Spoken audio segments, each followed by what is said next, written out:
వికారాబాద్ జిల్లాలో రైతుల భూములు కబ్జా చేశారంటూ డీజీపీ కార్యాలయం వద్ద బాధితులు ఆందోళన చేశారు. కులకచర్ల మండలం అంతారం గ్రామానికి చెందిన రైతులు మోసం చేసి తమ భూములను కాజేశారని ఆరోపిస్తూ లక్డీకాపూల్లోని డీజీపీ కార్యాలయం ముందు ఆందోళనకు దిగారు.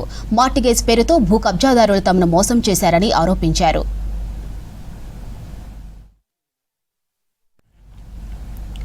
వికారాబాద్ పోలీసులు అసలు నిందితులను వదిలేసి మధ్యవర్తులపై మాత్రమే చర్యలు తీసుకున్నారని బాధిత రైతులు వాపోయారు. మార్టిగేజ్ చేస్తామని చెప్పి నిఖిల్ రెడ్డి, రామ్ నాయక్, మనోజ్ అనే వ్యక్తులు తమ వద్ద నుంచి భూములు రిజిస్ట్రేషన్ చేసుకున్నారని తెలిపారు.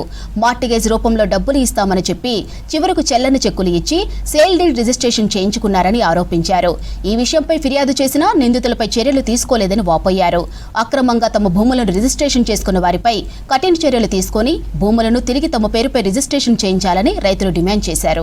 వికారాబాద్ జిల్లా కుల్కచర్ల మండలం అంతార గ్రామ సంబంధించిన రైతులను గత సంవత్సరం నవంబర్ 28న కొంతమంది రియల్ ఎస్టేట్ నిఖిల్ రెడ్డి, మనోజ్, రామ్ నాయక్ అనే వ్యక్తులు ఇక్కడ అమాయకమైన రైతులని కుల్కచర్ల మండలం అంతార గ్రామ రైతుల దగ్గరికి వచ్చి మీకైనా బాధలు ఉంటే చెప్పండి, మార్టిగేషన్ చేసుకుని లోన్ ఇస్తామని చెప్పి మేము 5 ఎకరాల 32 గుంటల భూమి సంబంధించిన డాక్యుమెంట్ తీసుకువెళ్లి మాకు మార్టిగేషన్ చేసి సుమారు అందరం కలిసి 40 లక్షలు అడగగా ఆయన ఇమ్మీడియట్ గా రాండి ఎంఆర్ ఆఫీస్ అని చెప్పి పిలిచి అక్కడ కార్లో ఉండే మాకు పైసలు మీరు ఫస్ట్ రిజిస్ట్రేషన్ సంతకాలు పెట్టండి అని చెప్పారు. లేదు మాకు డబ్బులు ఇచ్చినాకనే మేము మార్టిగేషన్ చేస్తామంటే లేదు కార్లో 3 కోట్లు ఉన్నాయి, మీరు సంతకాలు పెట్టారా, నమ్మకం లేదంటే సంతకాలు పెట్టడం జరిగింది.